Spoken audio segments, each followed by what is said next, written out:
Hello, everyone. This is Shajin from ACE Healthcare Foundation.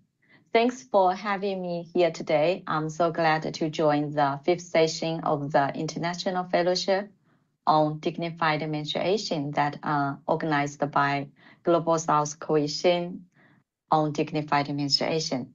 We had a closely cooperation with Global South Coalition on Dignified Menstruation since last October. And this is a really problem and that overlooked for a long time, and we should take actions to deal with it. ACE Healthcare Foundation is a non-profit organization. We provide cutting-edge medicine and advocacy to HIV/AIDS clients since 1978. We have cared for more than 1.8 million people living with HIV in 45 countries worldwide. We are currently the largest HIV/AIDS international NGO in the world. HF also has a program we call the Goals Act program. We started this from 2021, and now we have 9 countries in Asia to join this program. Through this program, we want to empower our girls, and dignified and healthy menstruation is one of the key priorities of our Goals Act program to ensure that our girls can stay in school during their menstruation time and not feel ashamed and stigmatized because of their periods. Currently in Asia, some girls, especially in the rural and poor area countries, some girls, they lack the knowledge of menstruation. People still think like, oh, menstruation, sometimes it was a disease. Menstrual stigma comes in many forms, such as exclusion from everyday tasks like cooking, like playing. And in some cultures, people are not allowed to live with their family members during their menstrual cycle.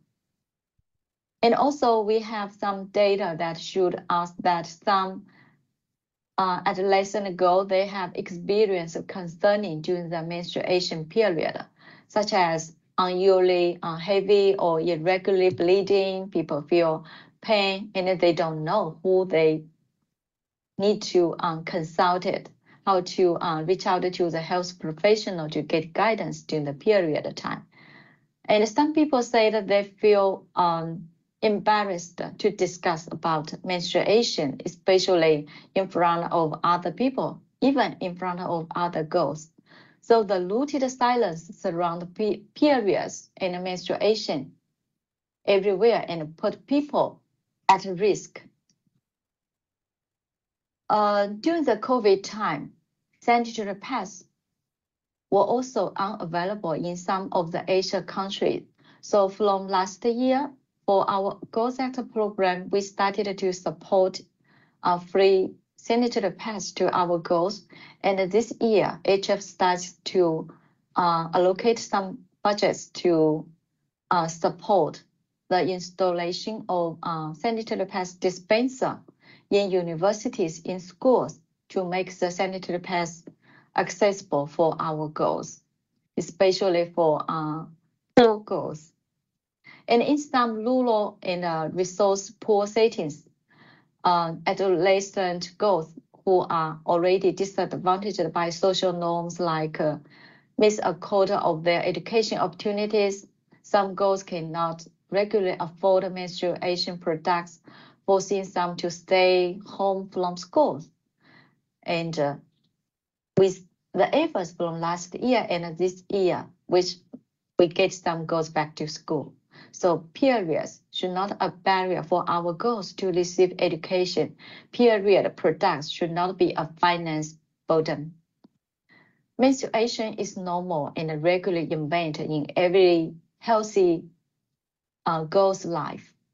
So we need some drastic change to encourage positive social norms and ultimately enact behavior change for all of the people regarding our girls' menstruation. Global South Coalition on Dignified Menstruation, they organized the International Day on Dignified Menstruation on every December 8. And our girls, they joined actively and they really feel confident and independent and they speak more after joining this event, especially to record some videos before December 8 they share online. And this also to promote our goals to establish their leadership and try to support other girls in their community. We should make people have the awareness of this. The politicians, the peers, the teachers, the family members, experts, and even the general public that menstruation is a normal, it's not a disease. This should not be stigmatized. And it's time we need to take some actions to improve the menstruation of girls and young women. In each of supported 9 countries, we distribute sanitary pads and we provide education about menstruation and sexual health to empower them to talk comfortably and candidly about the periods and keeps them away from HIV. In these countries, change is happening. Our girls started to share their experience, as I just mentioned before the December 8. They shared some recorded videos regarding dignified menstruation on the social platform. They started to speak about dignified menstruation, speak about sexual health, speak about HIV. And some girls, they also joined the policy-related advocacy. They speak based on their personal experience. So we are fostering girl leaders and our girls to empower themselves to lead the change that we will love to see in the future in our society. We keep the promise to our girls. Girls deserve a bright future and they will have a bright future. I'm so proud of HF as HF has always stayed at the forefront of efforts to empower and support girls. I applaud Global South Coalition for Dignified Menstruation, the increasing efforts worldwide with HF to empower and educate our girls. Recently, with the support from Radha, the director of the Global South Coalition on Dignified Menstruation, our girls received leadership and speech training from her, and I got more than enough positive response from girls from like Indonesia, Philippines, Nepal, and Cambodia. And I also received the comments from our country CPM, from our program and our country staff in Philippines regarding this training with the support from Global South Coalition for Dignified Menstruation. We will continue this training in September and also November. And I also plan to have this training continued next year. Dignified menstruation. This is a sign of good health, must be normalized and celebrated. Thank you very much.